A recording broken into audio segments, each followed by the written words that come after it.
आकांक्षा जी, हरिवंश महाराज जी। महाराज जी, जैसे हम श्री जी के लिए भोजन बनाते हैं, उस समय अगर मक्खी या मच्छर उसमें गिर जाए या बाल गिर जाए तो भोजन दूसरा बनाना पड़ेगा। ये सावधानी रखनी पड़ेगी। इसीलिए भोजन बनाते समय बालों को कपड़े से बांध लेना चाहिए। भोजन बनाते समय बिल्कुल एकाग्र रहना चाहिए कि कोई मच्छी उस पर ना आवे, हमारे बाल ना गिरे। भोजन बनाते समय बातचीत नहीं ज्यादा अगर बातचीत करनी तो ऐसे करनी चाहिए, नहीं तो हमारी थूक की छिट्टी गिरेंगी तो हम ठाकुर जी को कैसे भोग लगाएंगे। ये सावधानी रखनी चाहिए कि बाल है, मक्खी है, जूठापन है, ये ना होने पावे, अशुद्धता ना होने पावे। फिर बड़े प्यार से भगवान को भोग लगा के प्रसाद पाओ तो ये तुम्हारे पापों का नाश करके बुद्धि को शुद्ध कर देगा। आजकल की औरतें इतना कहाँ ध्यान दे रही हैं महाराज जी। महाराज जी, रामचरितमानस के अनुसार काकभुसुंडी जी जब गरुड़ जी को कथा सुना रहे हैं, तब लोमश ऋषि के श्राप के प्रसंग में बताते हुए कहा है कि निर्गुण रूप सुलभ अति, सगुन जान नहीं कोई, सुगम अगम नाना चरित, सुनि मुनि मन भ्रम होई। हाँ, महाराज जी, देखो, निर्गुण तत्व का जब हम ज्ञान प्राप्त करते हैं तो सांख्य योग के द्वारा हम उसको सहज में जान सकते हैं। लेकिन जो सगुण रूप में अब रो रहे हैं, हे खग हे मृग हे मधुकर श्रेणी, तुम देखी सीता मृग नैनी, अब मोह नहीं हो जाएगा। देखो, सती जी को मोह हो गया जब भगवान श्री राम ऐसा पुकार करके कह रहे थे, हे खग हे मृग हे मधुकर श्रेणी, तुम देखी सीता मृग नैनी। तो भवानी जी के मन में आया कि दशरथ पुत्र राजकुमार है।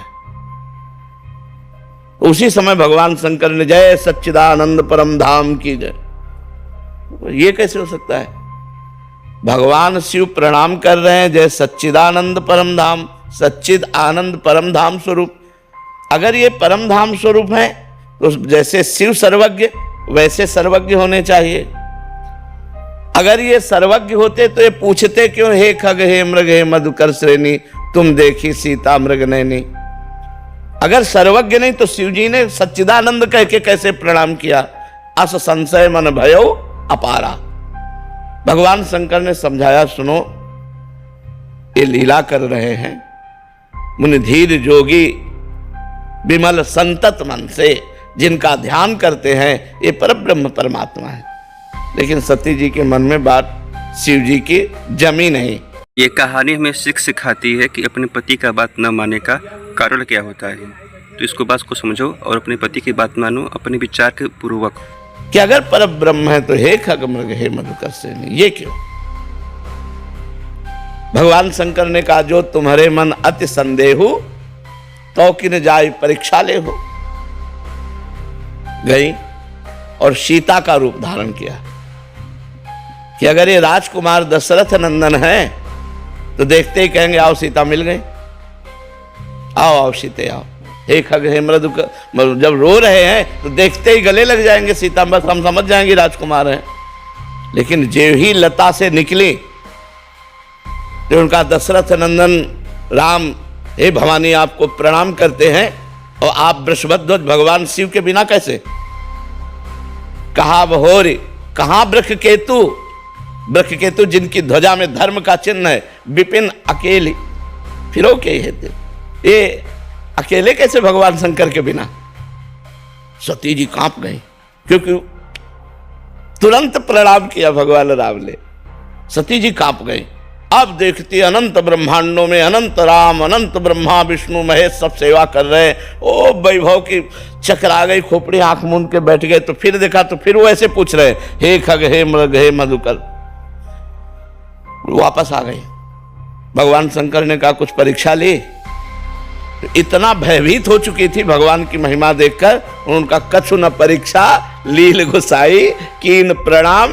तो कोई परीक्षा नहीं ली, बस जैसे आपने प्रणाम किया था वैसे ही हम प्रणाम करके आ गए। भगवान शंकर ने कहा, ऐसा कैसे हो सकता है? मेरे कहने पर संदेह नहीं गया और वहां केवल प्रणाम करके चली आई, झूठ। तब देखो शंकर धरि ध्याना, सती जो चरित कीन सब जाना, शिव संकल्प कीन मन माही, यही तन भेंट सती यमुना। जाओ, मैं तुम्हारा परित्याग करता हूं, आज से मैं पत्नी पद पर तुम्हें नहीं बैठा लूंगा, क्योंकि तुमने सीता का रूप धारण किया और सीता हमारी मां के समान पूज्य है। सबकी बुद्धि को प्रकाशित करने वाली देवी सती हैं। या देवी सर्वभूतेषु बुद्धि रूपेण संस्थिता नमस्तस्यै नमस्तस्यै नमस्तस्यै नमो नमः। जब उनको सगुण चरित देख करके संशय हो गया तो और किसको नहीं हो सकता। इसीलिए कागभूषण जी कहते निर्गुण की महिमा समझना सहज है, लेकिन सगुण की महिमा। जब भगवान अपने सखाओं के साथ श्री बाल कृष्ण बैठे हुए हैं वृंदावन की कुंज में, कोई केला का पत्ता, कोई ढाक का पत्ता, ऐसे बड़े बड़े पत्तों में अपनी अपनी भोजन सामग्री निकाली। एक ने मुंह में छाछ डाली बड़ी मीठी, इशारा किया कन्हैया को मुंह से मुंह में ट्रांसफर। ब्रह्मा जी देख रहे हैं पर ब्रह्म है, अहीरों के छोरा अपने मुंह की जूठन उनके मुंह में डाल रहे हैं।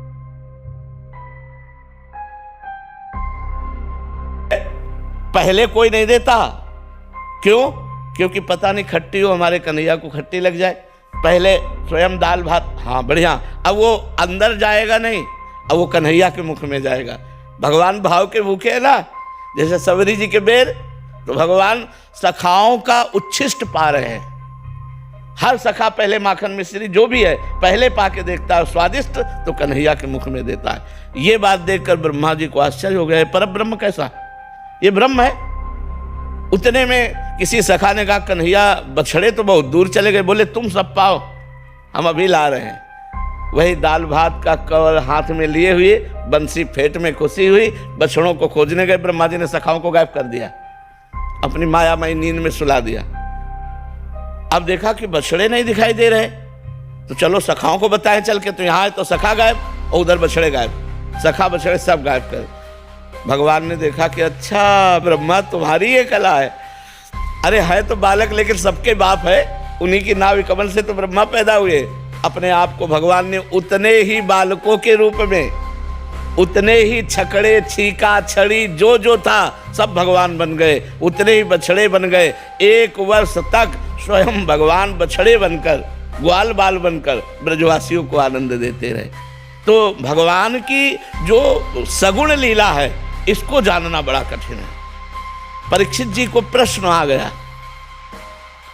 कि भगवान का अवतार धर्म संस्थापनार्थाय संभवामि युगे युगे, तो ये रात में बहुत सी 9 युवतियों के साथ रास परीक्षित जी ने किया।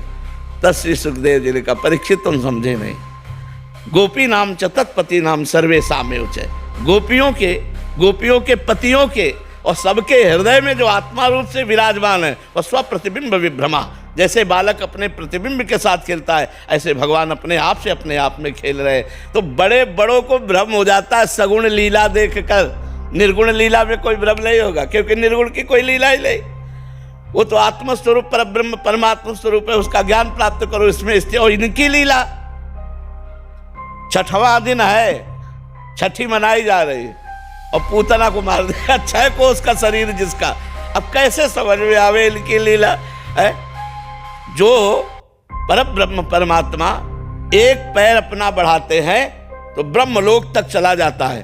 वो नंद बाबा की ऊंची डेहरी में चढ़ने की कोशिश की तो हाथ आगे हो गए और पैर जमीन से उठ गए, तो बीच छाती में रो रहे हैं ऐसे उसमें। और नारद जी आए थे दर्शन करने, तो नारद जी ने देखा कि अरे ये रो रहे परब्रह्म परमात्मा। तब कहा भगवान हम पार कर देंगे। बोले तुम्हारे लिए ये नहीं कर रहा हूँ, ये मैया के लिए कर रहा हूँ। मैया रोए कस के, मैया दौड़ के आई और देखा कि लाला कष्ट में ऐसे गोद। नारद जी कह रहे प्रभु प्रभु आपकी लीला आप ही जाने, नंद की डेहरी नहीं पार कर पा रहे आप, और एक चरण बढ़ाए तो ब्रह्मलोक तक पहुंच गया। तो सगुण लीला को जानना अत्यंत कठिन है, निर्गुण को तो ज्ञान के द्वारा जाना जा सकता है। वीडियो अच्छा लगे तो उसे लाइक करें, शेयर करें, सब्सक्राइब करें।